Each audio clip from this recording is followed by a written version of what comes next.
Olá, o programa Destaque está no ar. Nós vamos receber essa semana o deputado estadual, professor Teodoro, que vai nos fazer um breve diagnóstico sobre a educação brasileira e também falar sobre o lançamento da campanha 10 para a Educação, recentemente indicada por ele na Assembleia Legislativa do Ceará. Tudo bem, professor Teodoro? É um prazer recebê-lo novamente no nosso programa. Tudo bem, boa tarde. Uma satisfação imensa estar aqui no seu programa. Professor, antes de o senhor falar, explicar como é que vai funcionar realmente essa campanha 10 para a Educação, eu queria que o senhor fizesse um breve diagnóstico, como é que se encontra a educação brasileira diante dessas últimas pesquisas, como no caso do PISA, e que o Brasil ficou em 49º lugar nessa pesquisa no nível de qualidade de educação. Nós estamos vivendo no Brasil um momento interessante, um momento histórico, muito importante, em que houve uma evolução, sobretudo no que diz respeito à educação brasileira, mas nós temos ainda dados preocupantes em que a educação pública ainda é uma educação de uma qualidade não tão desejável. Não é boa a qualidade da educação brasileira. Nós temos hoje, por parte do Ministério da Educação, ótimos instrumentos para medir realmente testes que são realizados para avaliar como é o estado da educação, e nesses últimos 5 anos nós temos constatado que nos exames, tanto realizados pelo Ministério, nos testes realizados pelo INEP, que coincide com o teste que você se referiu do PISA, que é um teste internacional, onde as nações mais ricas fazem esse teste para saber do grau de proficiência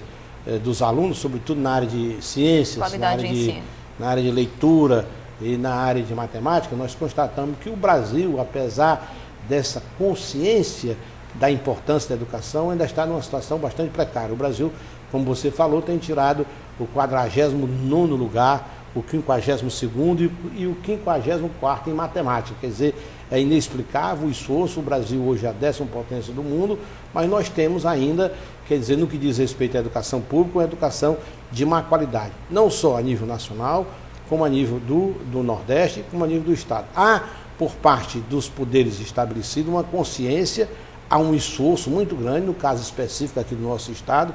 O governador é um homem que ele aprecia e tem empenhado todo o seu governo em prestigiar a educação, porque está convencido que com a educação é que nós vamos soerguer a nossa cidade, soerguer o nosso estado. Quando foi prefeito de Sobral, ele realizou, transformou Sobral, as escolas, bem como a performance dos alunos nos testes. Sobral tem tirado o primeiro lugar e tem trazido, no âmbito estadual, essa experiência, colocando a educação em primeiro lugar. Mas nos testes levantados pela Secretaria de Educação, nas prefeituras, a gente observa que ainda o Estado, ainda a educação não está num bom patamar. Você tem uma ideia, apenas para citar um dado, o dado de analfabetismo do Brasil ainda é da faixa de 10% a nível nacional.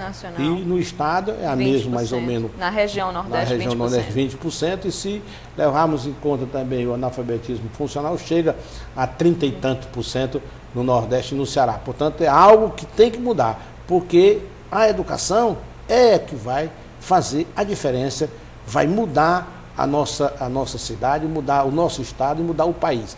Se não houver, por parte dos poderes estabelecidos, um esforço muito grande, nós não vamos tirar o país da situação em que se encontra, porque os outros assim o fizeram. Esse é o caminho, não há outra saída a não ser pelo intermédio da educação. Que problemas o senhor pode citar, problemas que estruturam esse baixo nível de qualidade de ensino público? Que problemas o senhor pode apontar? Um ponto básico que eu acho é que o Brasil ainda não investe suficientemente na educação. Nós temos dados, por exemplo, como aqui na América Latina, o Chile investe mais do que o Brasil, a 5 e pouco por cento do PIB na educação. O Brasil investe 4,5%. Você tem uma ideia, a Finlândia investe 12%. Então, o Brasil tem que dobrar o percentual do PIB em educação, ou seja, uma decisão. Isso é o primeiro dado. Segundo, para que realmente se invista mais em educação, tem que ter necessariamente uma decisão política.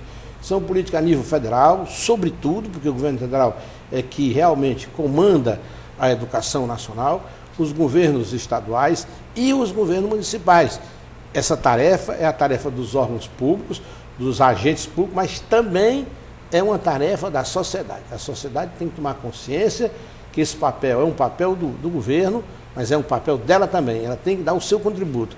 O desenvolvimento é construído com a participação de todos. Ele não é só alguns devem trabalhar em prol do desenvolvimento. Todos devem cooperar. O governo federal, governos estaduais, governos municipais. E essa decisão nós sabemos que às vezes não existe. Nós temos às vezes até uma discussão na imprensa nacional entre desenvolvimento e crescimento. O Brasil cresceu muito, mas não desenvolveu. Se você vai tocar em dois dados fundamentais do planejamento, que é a educação e a saúde, a gente vê que o Brasil ainda patina nesses aspectos educacionais, quer dizer, a situação ainda não é desejada. E parte do pressuposto que a educação é a saída, quer dizer, começa a haver uma conscientização.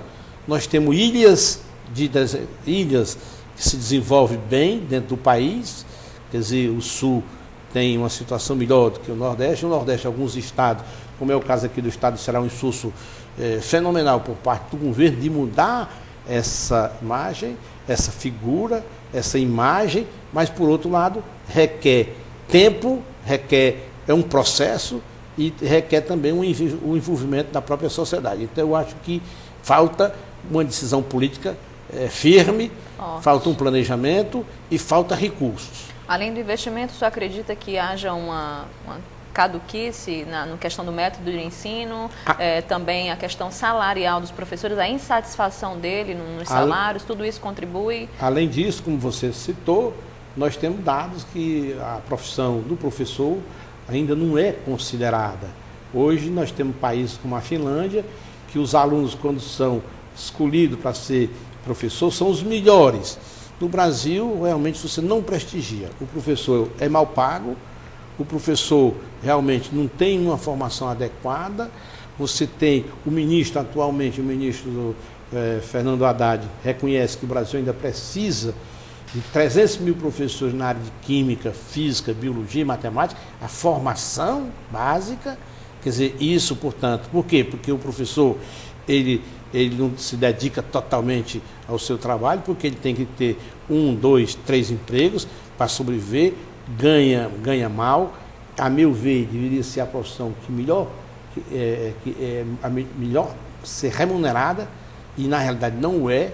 O professor não ganha bem, portanto ele não está sempre cansado, sempre desmotivado.